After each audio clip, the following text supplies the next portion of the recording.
You know those moments when you love an outfit, but not what's happening underneath it? That's exactly why I created Half T.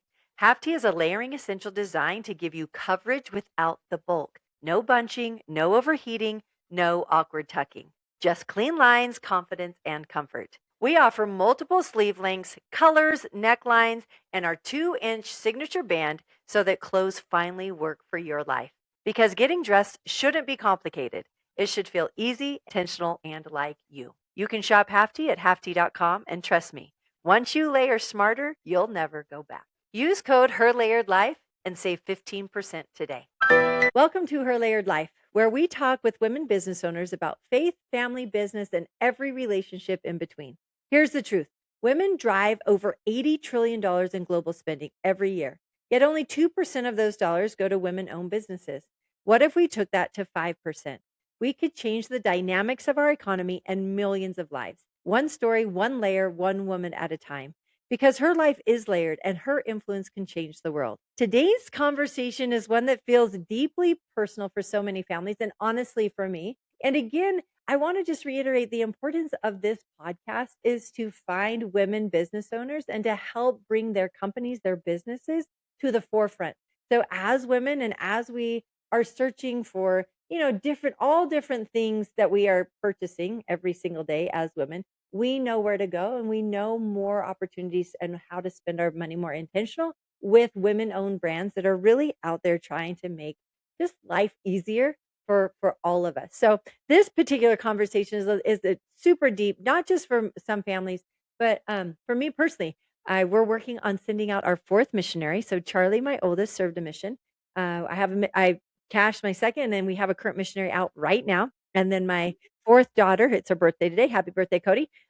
She's got her papers in, and we're just going through some of the processes with the medical side of things. And that's been interesting, but I'm excited to talk about this. So we're talking about missions, but not just the highlight real version of the missions, right?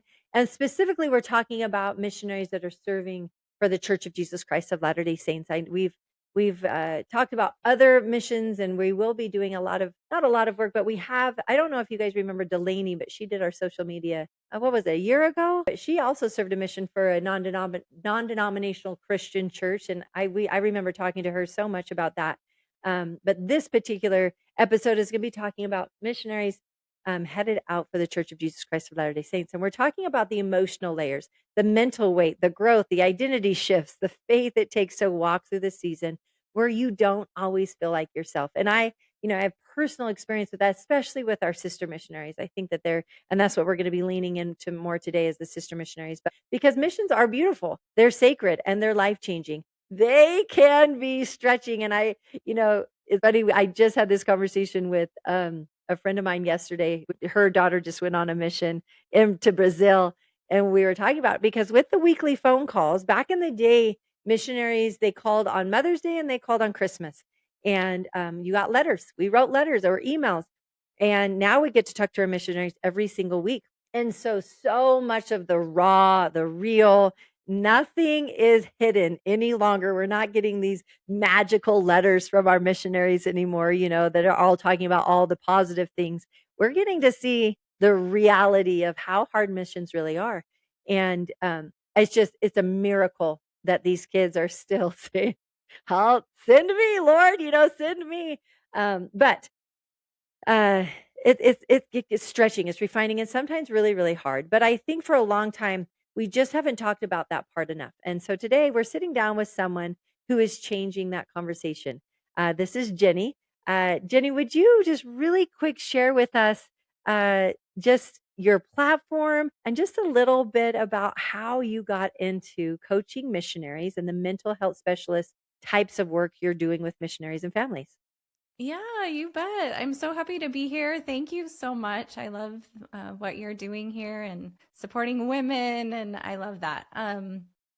I got started into working with missionaries when my oldest son went on his mission. So it was about that same time that my youngest daughter went to kindergarten.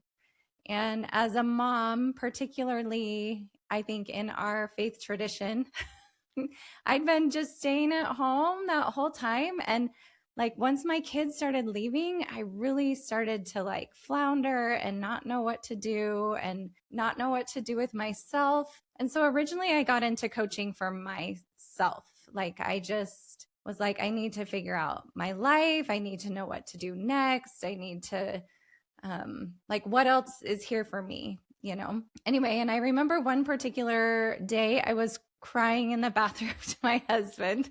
And I was like, I don't know what I need. I don't know what to do with my life. And he was like, well, maybe you need a life coach. Well, I'd never heard that word before. And so I just was like, started Googling life coach. And the more I read about it, the more I understood about just like my own mindset, I started to understand like how much power I actually had in my own life, like to feel my emotions, to like become an agent and like what I'm trying to do. Anyway, so I went to training to certification for coaching. I've done some other certifications for coaching, and it was about the time that I wrapped all of that up that my oldest son was coming home. And I was talking to a friend in our stake here, and her daughter was coming home about the same time. And she said, it's going to be so sad when she comes home because she won't have a purpose anymore. And I was like, wait, what? No, like that's not how this works. And so originally I started all of my work actually with returned missionaries. So I have a lot of experience working one-on-one with returned missionaries. And I've really gotten to know kind of what that transition looks like. And the more I did that, the more I had people reaching out and saying, well, my son or my daughter is just drowning on the mission. Can you help them? And I'm like, of course I can help them. So I've done a lot of that work. And then now over the last couple years, I've really started to consider like, what would it look like to get these tools that I've been teaching over the last almost 7 years to kids that are getting ready to leave, and how that sort of like mission prep piece with the emotional, with the mindset, with the confidence, with addressing failure, like, you know, you see a lot of time their worth start to plummet and things like that when they're not meeting their goals and things like that. And what real like change could happen if we got them these tools before. And so I have like every other month program that I run for mission prep, and I call it mission prep plus because it's not, you know, most mission preps are like preach my gospel, how to teach, how to connect with the members. But this is all really like what I'm doing is like internal work, because once that's sort of like figured out and you have the tools, like really you can just like totally succeed on the mission. And it doesn't mean that it won't be hard. I mean, the mission is hard either way, but when you have like those tools to sort of make sense of yourself and make sense of your role and make sense of what your part in missionary work is, and your relationships and the companions and all of that, once you have that, you can really navigate anything. I was actually just messaging I get a little emotional, honestly, talking about it, because when you say the mission is sacred, that's how I feel about the work that I'm doing. I was working with a sister in Guatemala, and all of the work that I do with missionaries in the mission is one-on-one. Their schedules are all, you know, different time zones all over the world. But anyway, I was messaging with her this morning, and probably like 6 months ago, she was just ready to be done. She was just beating herself up and spiraling, and her confidence was, you know, and just like really in a low spot. And I was messaging with her today, and she comes home next week. And I was Wow. like, sent her a trophy emoji, and I'm like, look what you did. And anyway, it's so cool. And she said, well, it was because of your help. But what I really know is I have this really amazing ability to help them see themselves. And once they see that, and once they understand how to manage themselves and make intentional choices, they've got it. Like she's going to be just fine, even coming home. So anyway, you can tell I get kind of excited. Absolutely. I love it. If you didn't get excited, you probably wouldn't be in the right spot, right? Yeah, yeah. I love that. I love that. So tell me, what have been throughout, throughout this up until this point, what have been some things that you feel like have led you here? What have been some steps that you have taken other than the training that you did? But let's go a little bit back, a little bit further, just to family and where'd you grow up, Mm. that sort of thing. I'd love. So it's called Her Layered Life because I just love to kind of get into the layers of women that make those layers that make us who we are today, and those steps that have been ordered and placed in front of us to help us become who we are today. So tell me a few of those things that you feel like are those steps or those layers that have helped you become a therapist, essentially a coach for missionaries. Yeah, yeah. It is funny. I just turned 50 actually, like literally a few days ago on That's April crazy. 1st. Congratulations. Thank you. But it has caused me to be really reflective about like what my life has been like and why, like where I am now and what do I want to do next. And I've been thinking a lot about time. There's something about that where it's like, I want to be really discerning about where I spend my time now and things like that. Cause it starts to feel like you don't have a lot left, even though I know that I do. But anyway, so that's a really interesting question. But interestingly, I didn't serve a mission. I came from a family of I had two sisters, so three girls. And my mom, though, I would say she kind of always worked a little bit outside the home. She always really encouraged us to, do what we wanted to do and be what we wanted to be. But at that time, it was like you usually just went on a mission at age 21 and things like that.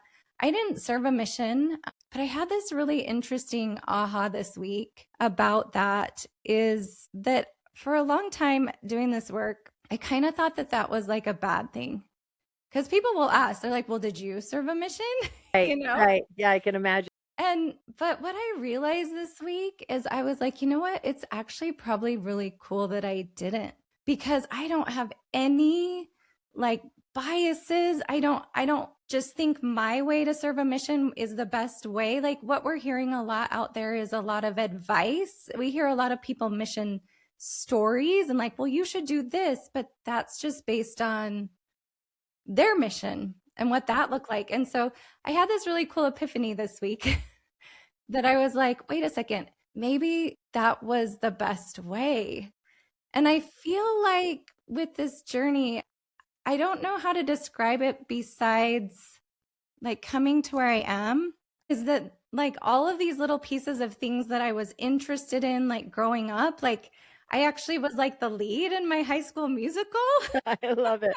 So I it love fits it. really well for me to be like doing reels and like speaking in front of people and like doing trainings and missions and things like that. I there was a little stint where I was a photographer, and so I really care about like what things look like and the aesthetic of things. And I think the biggest thing is like if I look back on my life, I've always been able to really deeply care about people and see them clearly, like the minute I meet them. And so I think that probably is the thing that got me here because sometimes I see the way like that we sort of prescriptively think missionaries should be. And what I've learned over all this time is like, we're all so different. And God created us so different. And that's not a bad thing. Like we look at a missionary who's a little more shy or who's a little more reserved and we think, "Oh, their trainer's probably saying things like, you need to be bold and you need to get out there." And then they judge themselves because they're not doing that.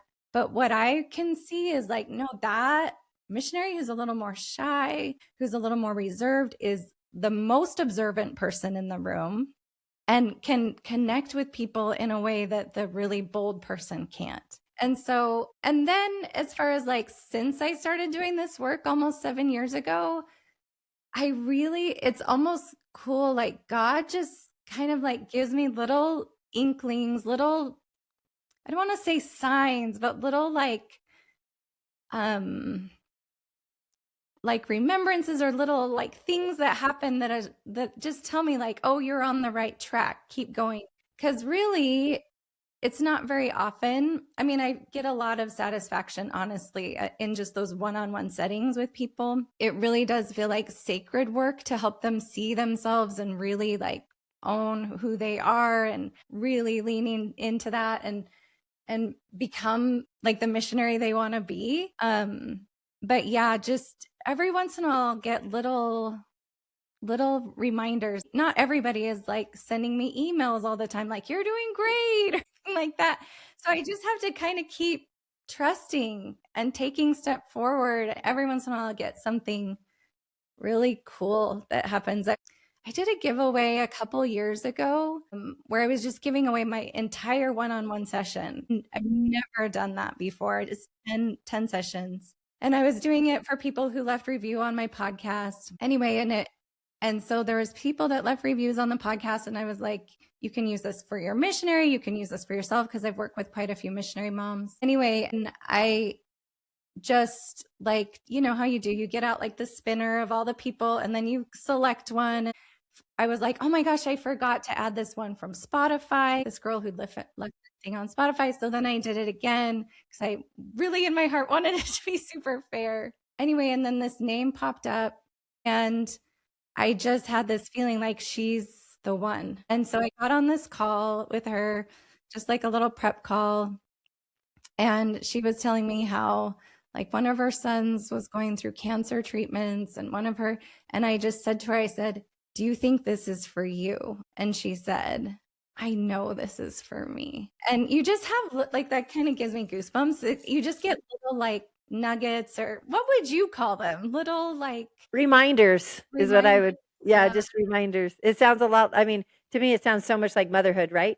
Where Mm. we're just trucking through life and hoping we're being a good mom and hoping we're teaching our kids the right thing, and you don't very often get little reminders that you're on God's path and you're doing those things that make a difference. But that's yeah, that's what came to my mind, is just little reminders that you're exactly where you're supposed to be. And it's funny, a lot of times, and Princess, maybe you can attest to this, Princess is here, and I feel like a lot of days the podcast almost take on this message, and the message today seems to feel like little reminders along the way that help us remember we're exactly where we're supposed to be. And I think it's important. I think it's important, especially in work that doesn't necessarily show up I mean, yes, there's a monetary value there, but a lot of times there's not that other sort of value, that validation, the reviews, the you're not shipping out orders every day. You're not going into the queue and saying, "Oh, look at all these orders. Let's ship them out if it's working," right? It's not like motherhood where we get up, we have great conversations. We hope they're great. We hope they listened. And then every once in a while, we get little reminders, or they share experiences during family time or whatever. And you're like, oh, okay, we're Yeah. headed in the right direction, right? So Yeah. I that's love cool. that.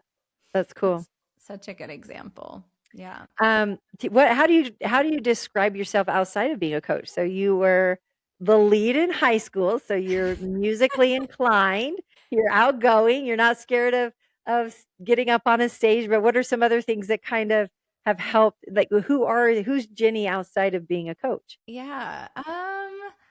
Jenny, outside of being a coach, yeah, I actually am involved with, I don't know if you've heard of millennial choirs and orchestras. Okay, yeah, of course I have. Yeah, so we actually have our concert next week. So I'm pretty highly involved with that because I not only sing, but then I also like volunteer with the concert choir, which are the high school age kids. And so like in the next few days, we're going to have to figure out how to get like 400, 500 kids like off and on the stage, so it's kind of a big undertaking, but I love that. I don't know if you want like any of my quirky interests, but Yes, like I do.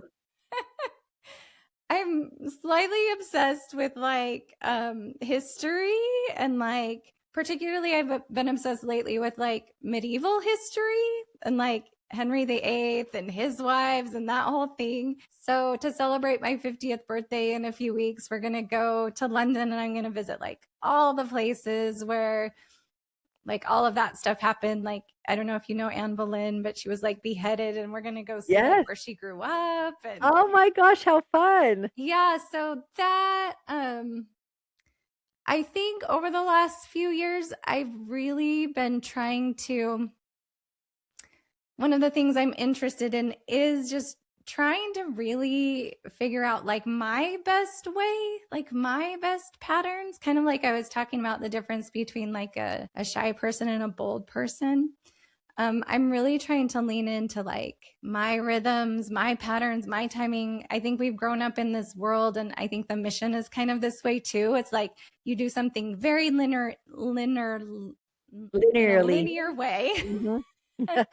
And we have these specific goals, and we go after them, and we meet them, and our calendars are blocked. And so I've been really interested in the last little while about like what's my best way. Like maybe I'm not a morning person. Maybe the way I meet my goals best is not in that specific way. So of course I'm, especially in the work I do, I'm like really fascinated with like different people and how they work and what makes them tick. And like the way we all think about motivation is not actually like an accurate way to think about motivation. We're all motivated by different things. I have 5 kids. So my oldest 2 are married, and Oh, I how think fun. it's okay for me to announce that I'm going to be a grandma in September for the Woo! That's first time. exciting. That's awesome. So I have my oldest 2 are married. My son, that's my third son's actually on the autism spectrum. So he's at UVU. He's super high functioning, but that definitely taught me a lot in those years about like people who are different and how they function differently, and why we shouldn't just assume that everybody should behave in the same way. And then my youngest, oh, and then I have a daughter. She's at BYU. She's going to be a sophomore. And then my youngest is at home, and she's going into high school. So she's our caboose. And really, some of my favorite things are, a lot of people like to be really busy. And my favorite moments with my kids, of course, are just like when we're all sitting around and talking, and just like we'll pull up pictures on the TV and things like that, and just reminisce about, you know, all the things that we've experienced together. We actually took all the kids on a big Europe trip. It's been 3 years ago now, I think. And we took them to see all of this really cool stuff, like, you know, the history and all of that. And I think their favorite memory was when we were in an Airbnb in Munich, and they had these huge, like, sectional couch, really deep sectional couch. And we just sat there and we laughed and we That's talked awesome. and connected with each other. And then there's a lot of other kind of fun memories along the way, but I think that that's kind of what comes up first, is just like that moment. So,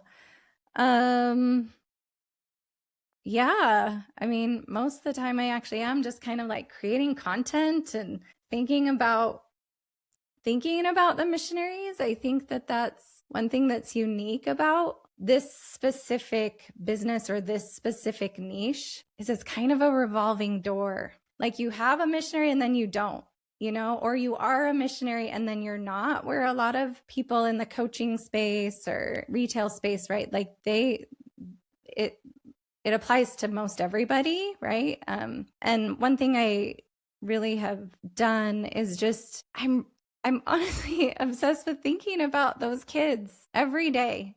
And there's a lot of people who will be like, "Oh yeah, I have a missionary," and I think about them when they're there. But like I'm in this like every day, and like having strategy calls and thinking about them, and how can we make this a better experience for them. So I'm pretty basic. I'm not high maintenance. My husband wants to take me to a fancy steak dinner for my birthday, and I'm like, could we just like go to Zupa's or something? That's awesome. That's So yeah. awesome. Well, that's awesome. Tell me why, like, what are some things that missionaries can do to, we talk a lot about spiritual preparation, but what are some things missionaries can do to mentally prepare for a mission? Hmm.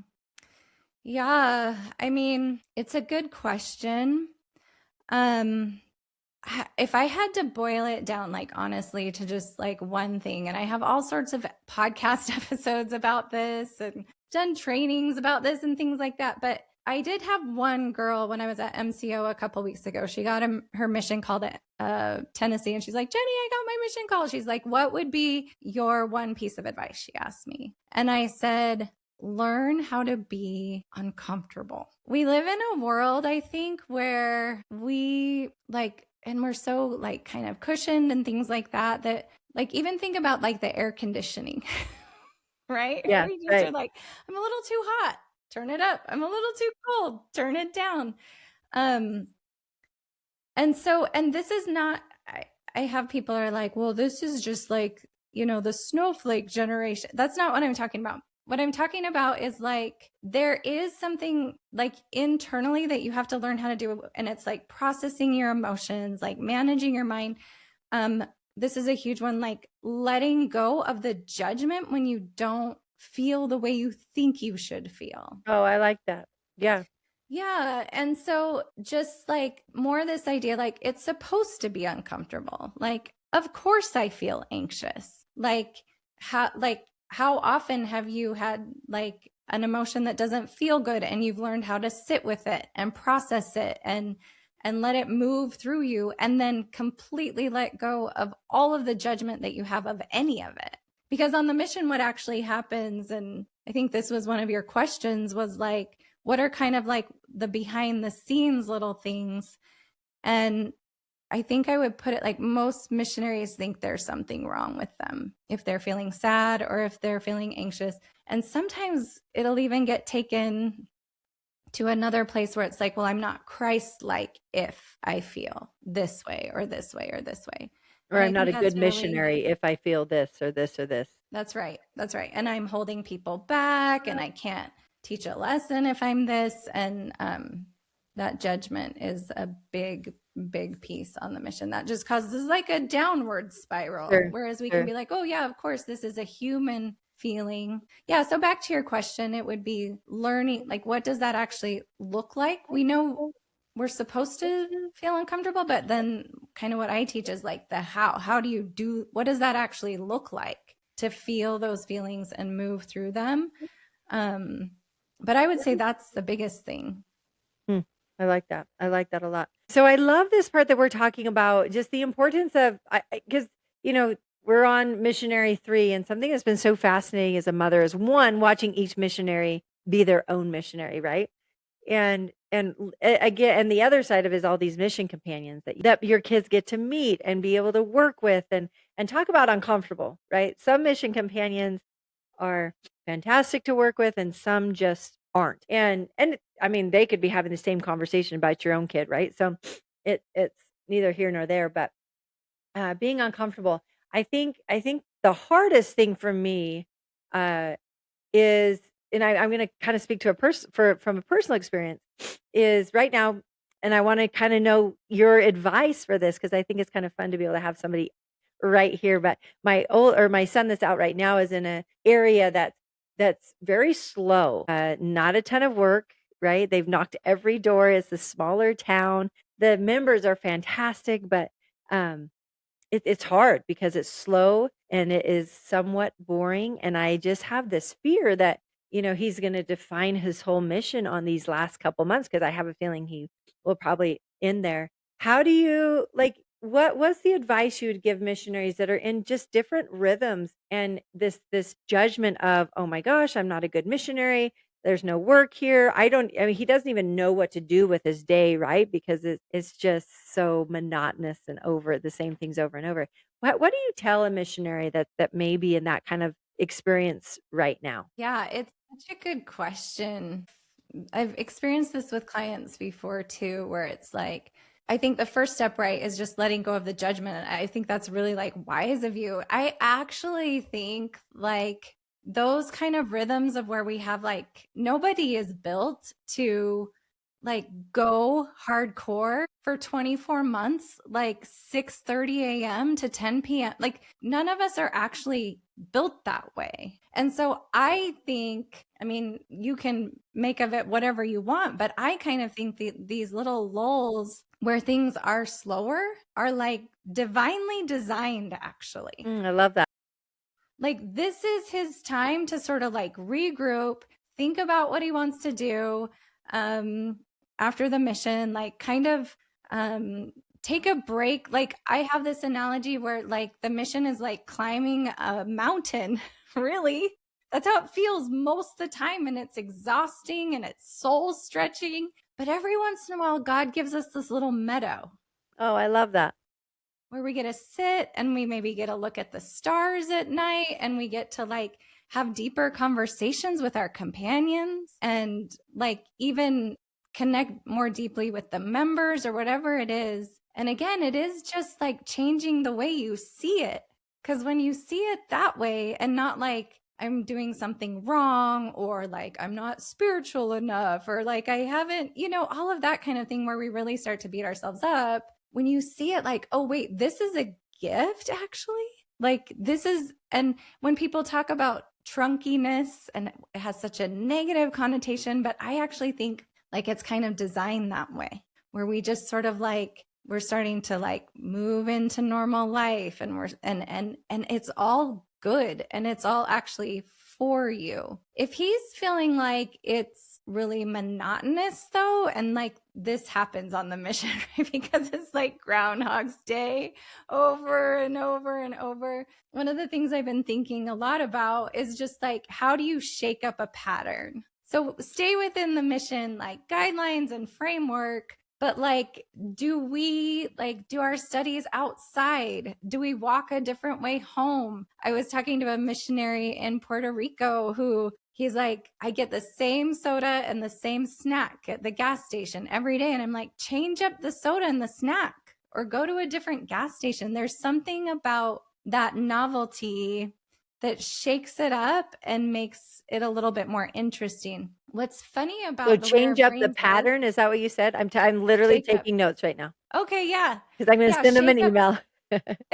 Yeah, just shake up the pattern. So, what's funny about our brains, right, is if we have too much change and too much like chaos, our brain doesn't really like that, right? Yeah. Like you think about the missionaries that like have a hard time every time there's a transfer and every time they have to meet someone new. So, our brain doesn't like if there's too much chaos, but interestingly, our brain also doesn't like it when things get too Monotonous. mundane. Right. So, like, if you're finding yourself on one end of the spectrum or other, so a missionary that's feeling like everything's too chaotic, this is too overwhelming, like what patterns can you introduce? Like, do we eat the same thing every day? Oh, Do we interesting. take the same route home? How do we make this feel a little more Structured. consistent? Yeah.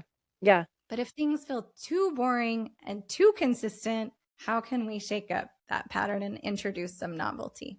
Okay, I love that. That's really, really great advice. I love it. The other thing that I really feel like was fascinating to me was the process of being out on a mission, having all that structure. And I like the trunkiness being something that it really is a natural. It is the kids should be excited to come home, right? Because they Yeah. just spent all this time becoming a better person and recognizing how important hard work is and the consistency of hard work and showing up and studying. A lot of these kids learn, especially now, are learning how to study out on the mission. I think for a long time they learned how to study. My husband said he had no idea how to study until he went on a mission, and that really helped prepare him for college. But um, they should be excited. They should be ready to say, okay, I've done this part of my life. It's time to move on. I'm excited to move on, right? But that's a hard process. Coming home is hard. That's what I've noticed with my first two missionaries is those first couple months figuring out what the heck am I here for? I'm not a missionary anymore. You at least you feel like you're so grounded in God and Christ, when you're out teaching people about Jesus. But you come home and I see them flail, and I really saw my daughter really struggle when Mm, she came home.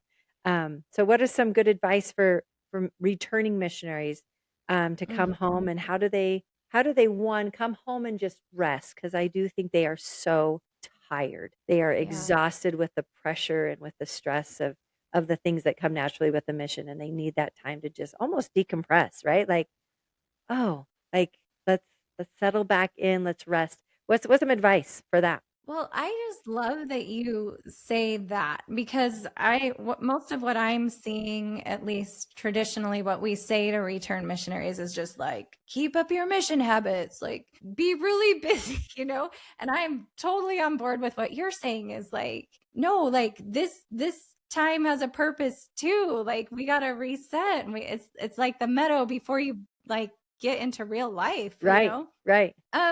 I would say the biggest thing, of course, that we see with return missionaries is this loss of purpose. And what I think that kind of stems from out of all the things that I've observed is on the mission, there's like a very specific way that you allow yourself to think you're doing a good job. Right? Right. Like if I get up on time, I'm doing a good job. If I have this many appointments, I'm doing a good job. If I meet like the mission president's telling me doing a good job, my family is telling me I'm doing a good job, right? And it's all this external like this has a purpose and you're doing a good job and what you're doing has meaning. And then what has to happen when we come home is all of that has to become internal. You have to be able to be like, I'm doing a good job, even when I take a nap. Like Oh, this right. has meaning. This has value. Like I'm doing a good job, even if I didn't get up at 6:30 today. What I actually needed was to sleep until 10, right? Or whatever that is. It becomes so what they lose is that external validation and that external purpose. And they have to shift that internally and decide that whatever they're doing has purpose. It's all leading them somewhere. It's not like, oh, if I don't get married right away, or if I like, then I don't like, there's no purpose. Or if I'm not serving in the temple, that doesn't have a purpose or whatever. Like, I have this podcast episode called Everyday Sacred. Like, if these are kids that are really just trying, like, they've just come home from their mission, they're just trying to figure out life, they're just trying to get their bearings, they're literally a different person. Like, this process of coming home is also sacred. Like all of it is sacred. I kind of talk about in that episode about how I was up at girls' camp. And sometimes we're like, well, these games and stuff, like now we got to do the spiritual stuff and we have the faith walk. But what I realized is it's like our lives are sacred. All of it. Like it doesn't have to just be like in the scriptures 24 hours a day. Like, yeah, let's do that. But like it's sacred that I go pick my daughter up from the middle school. And it's sacred that I, like decide like my body needs a little bit of rest. And so I'm going to take a break for a minute. Like that's taking care of my divine like body that I've been given. And so it's a little bit of a mindset shift is like now it's your chance to figure out what this is for you. Like, how do you want this to look? And Because it's on the okay mission, to know. Yeah. everyone tells you on the mission what it's supposed to look like. And now you get to decide what you want it to look like. And it's okay. It has to look slower. It has to look different. And telling yourself that too, like this is different now. And that's good. Yeah. I'm exactly where I'm supposed to be. So Yes. anyway, that's awesome. That is awesome. How as parents, how do we support? What have you found has been good ways? There's I'm a basketball coach. I coach the high school basketball team. And I'm Cool. going on stories all the time saying, this is what your kids need to hear. This is what they want to hear Mm. after game. I love watching you play basketball, right? I love coming and watching you play. Um, if they want to rant, you say, well, what do you think you could have done differently? Like, what are some things that you feel like could have gone better? They don't want to hear they already know when they Yeah. turned it over. They already know they missed their shots. They already know they missed that wide open layup. They know all those things. But really how important it is those conversations that we're having with our kids as they're going through the process of honestly, what's the word? Analyzing how the work is being done or how the basketball went, how the basketball game went. So how do you, as parents, what's some really good advice as parents, what we can do to help our kids analyze the process of of being a missionary?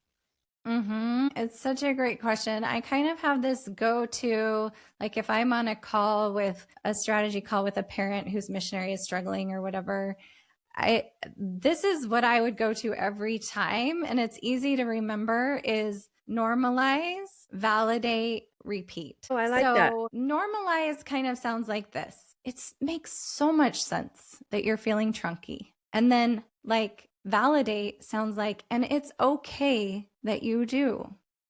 What we tend to do with our kids when they're struggling or when they're like feeling sad or they're not motivated or whatever, we're just like, oh, well, don't think about it that way. You're amazing. Just be motivated or whatever.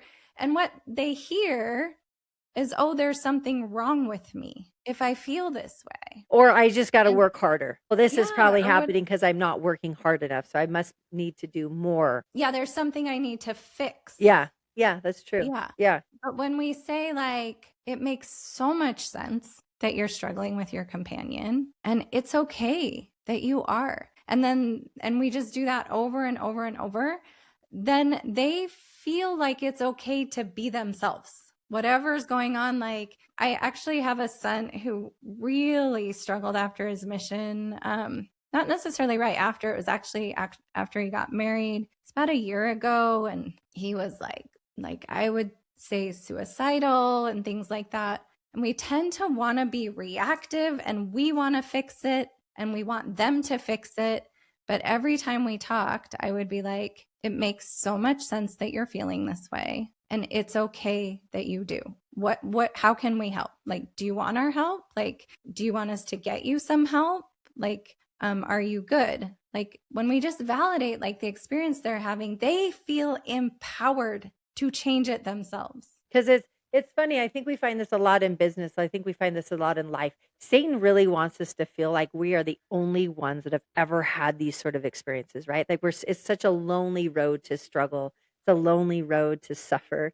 And but when we start to talk about it, especially I've learned this a lot in business, but especially through this podcast, honestly, is that our experiences they're personal, but they are not very unique. I'm sorry. We've all in business, we've all had the ups and the downs and the financial struggles and the non-financial struggles, the economy.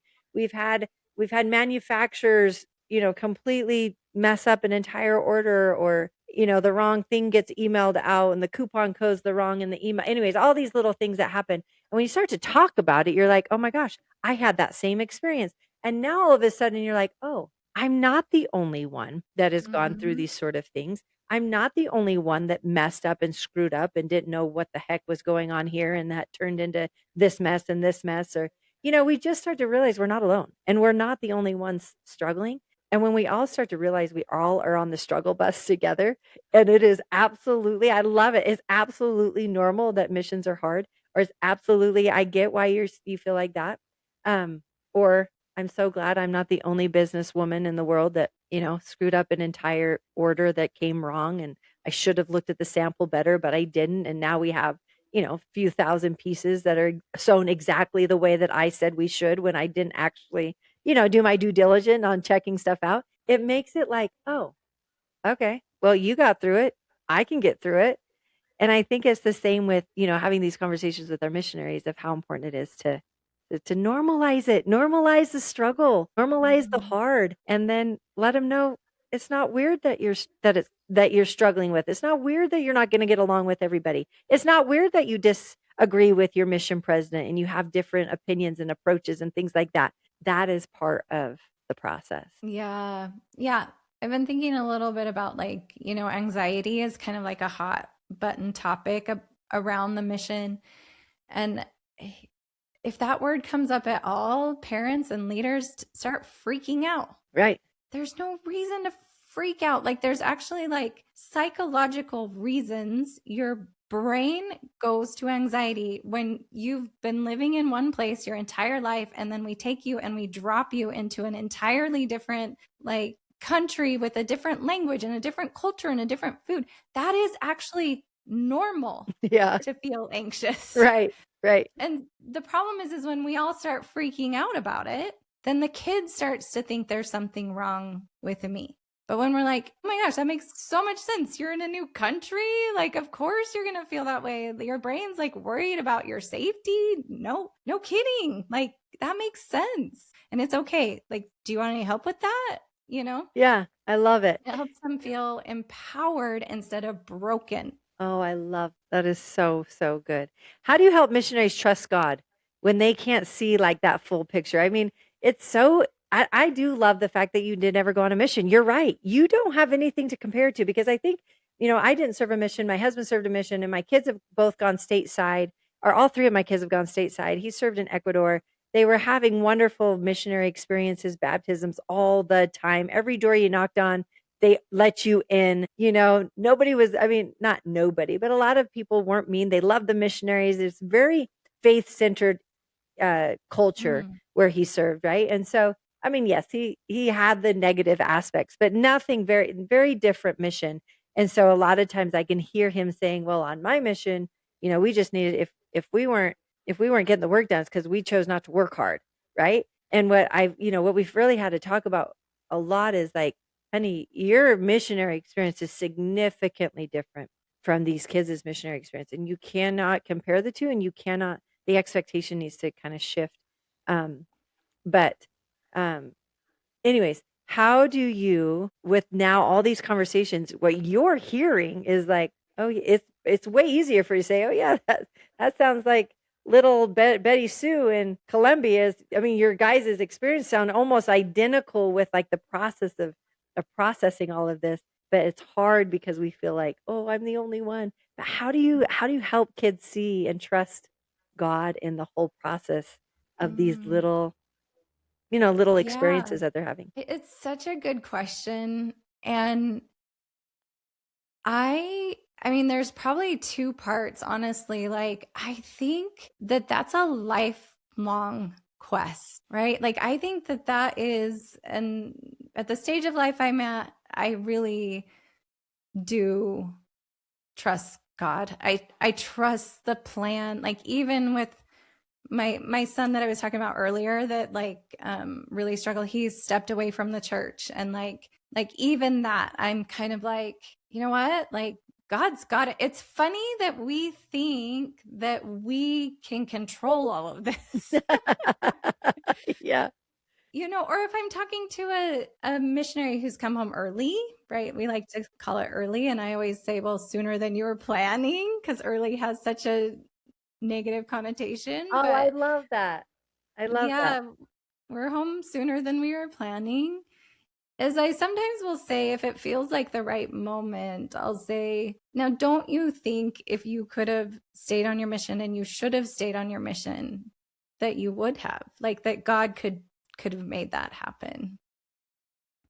Because they think it's their fault. Right. But sometimes God has a different plan. And so, everybody has to have their own sort of relationship with God and how that works, and the timing of when you learn to really surrender to his plan versus kind of thinking that our way is the best way or whatever. So I would say, if with a client, it's just like offering little ideas and other thoughts about, well, you thought you were going to just go on the mission and going to thrive, but now you're struggling. Like, what's here for you? Like, how is this part of your growth and development too, to become like God, right? Like, and you just offer those little things, and sometimes they take them, and sometimes it takes them a while to kind of come around. The other really big thing I've been thinking about lately is, we're told kind of like that we're all gods in embryo, but do we really believe that?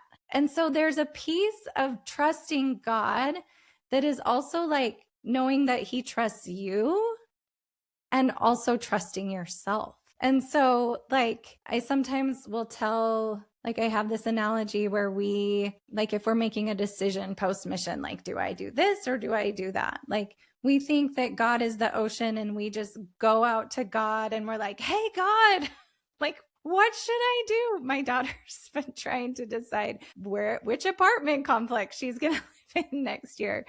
And that's how we think it works, like that we just shout out to him, like, tell me what to do. But what we forget is when we were created, very literally, God took a bucket of the ocean and poured it into us. And like the same like creative power and like expansive thinking and like fully embodied emotional person that he is, or even our Heavenly Mother, we are that too. And so just it's this idea of like learning to trust him, but learning to trust yourself, learning to trust your own sort of revelation, like becoming your own authority. And the more we do that, I think the more we trust God. It's like a cycle. Like we trust God, we know that he trusts us, and then we can trust ourselves. I love that. We talk a lot about, I really firmly believe there's so many opportunities for us. A lot of times God just wants to know what we want, right? And he already knows what we want, but he really wants to know if we know what we want. And I love the idea of, the brother of Jared is one of my favorite scripture stories of all time. And that's where we really learn to understand how God communicates and how he answers prayers and how he expects us to live our lives, right? So you've got the steering of the boats. Guess what? There's no steering in that boat.